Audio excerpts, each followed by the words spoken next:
સમાચારમાં આગળ વાત કરીએ તો ધોરાજી નગરપાલિકાની ચૂંટણીના પ્રચારમાં સરકારી વાહનોનો ઉપયોગ કરવામાં આવ્યો છે। ગોંડલ નગરપાલિકાનું વાહન લઈને પ્રચાર કરવામાં આવ્યો છે। ગોંડલ નગરપાલિકાના પ્રમુખની સરકારી કાર પ્રચારમાં ઉપયોગમાં લેવામાં આવી છે। ભાજપના કાર્યકરોનો ચૂંટણી પ્રચારનો વિડીયો વાયરલ થયો છે। નગરપાલિકાના ડ્રાઈવર અને અન્ય કાર્યકરોએ ઉડાવ જવાબ આપ્યા છે। આચાર સંહિતા ભંગની ફરિયાદ કરી દેવા પણ કહી દેવાયું છે। ભાજપ કાર્યકરોનું વર્તન એવું હતું કે જાણે તેમને કોઈનો ડર જ નથી। ગોંડલ નગરપાલિકા આ પ્રાઇવેટ ગાડી છે પોતાની તમારી? ના, સરકારી ગાડી। સરકારી ગાડી તો અત્યારે ચૂંટણી તમને આચાર સંહિતા લાગુ નથી પડતી?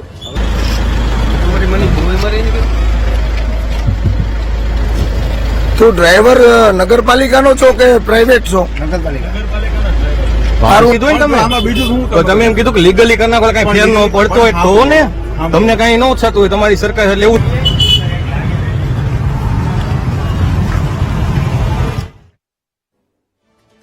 અને આજ બધે સંવાદદાતા ભાવેશ ફોન લાઈન પર છે। ભાવેશ, એક તરફ ધોરાજી નગરપાલિકાની ચૂંટણીનો પ્રચાર ચાલી રહ્યો છે અને તેની વચ્ચે હવે ભાજપના કાર્યકરો છે કે જે સરકારી વાહનનો ઉપયોગ કરી રહ્યા છે।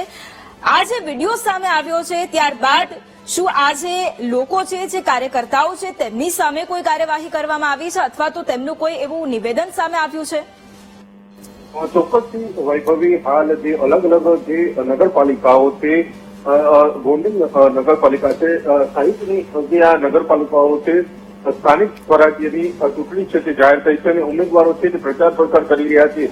એવામાં આ ગોંડલ નગરપાલિકાના પ્રમુખ, શહેર પ્રમુખ સહિતના લોકો ચૂંટણી પ્રચારમાં સરકારી ગાડીનો ઉપયોગ કરતા છે તે નજરે પડ્યા છે। ધોરાજીમાં ભાજપના કાર્યકર્તાઓ જે છે, નેતાઓ છે, તેના દ્વારા ચૂંટણી પ્રચાર છે તે સરકારી ગાડીમાં કરતા હોય તે પ્રકારનો વિડીયો છે તે વાયરલ થયો છે। જાગૃત નાગરિક દ્વારા વિડીયો છે તે બનાવવામાં આવ્યો છે અને આ સમગ્ર ઘટનાનો વિડીયો છે તે વાયરલ થયો છે, જેને લઈને અનેક સવાલો છે તે હાલ ઉભા થઈ રહ્યા છે।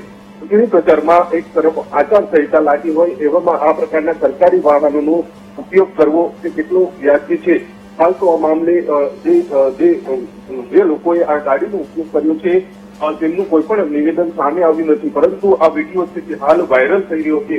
ગોંડલ મ્યુનિસિપલ પ્રેસિડેન્ટના નામનું પાલિકાના વાહનોમાં જે છે તે ઉપયોગ છે, વાહનનો ઉપયોગ છે તે કરવામાં આવ્યો છે। ગોંડલ મહાનગરપાલિકાની આ જે નગરપાલિકાની ગાડી છે અને ત્યારબાદ આ જે ગાડી છે તે ધોરાજીમાં જે ચૂંટણી પ્રચાર અર્થે તેનો ઉપયોગ કરવામાં આવી રહ્યો છે। સમગ્ર ઘટના છે એ વિડીયોમાં કેદ થઈ છે, પરંતુ જે આ સત્તાધીશો છે, ગોંડલ નગરપાલિકાના સત્તાધીશો છે, બોલવાનો હાલ ઇનકાર કરી રહ્યા છે। કંઈ પણ નિવેદન સામે પરંતુ જે પ્રમાણે વિડીયો વાયરલ થયો છે તેને લઈને હવે તંત્ર છે તે કાર્યવાહી કરશે તે પણ એક મોટો હાલ સવાલ છે તે ઉભો થઈ રહ્યો છે। બિલકુલ, આભાર ભાવેશ તમામ જાણકારી માટે।